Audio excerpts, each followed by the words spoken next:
semuanya di kelas sudah dikondisikan, sudah dikasih tugas ya, sudah dikasih kerjaan yang lain, sehingga saya kerjaan lain ya.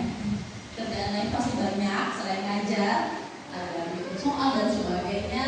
Saya harap itu bisa dikondisikan dalam 2 hari ini. Saya minta jiwa dan raganya ya, untuk ada di sini, karena sesuai amanah dari kepala sekolah, harapannya dalam 2 hari ini akan ada output berupa sesuatu ya. Kan biasanya kalau yang sesuatu tuh apa yang bikin penasaran tuh membuat curiosity ya, keingintahuannya menjadi tinggi. Tapi semakin dewasa biasanya kalau sesuatu itu bikin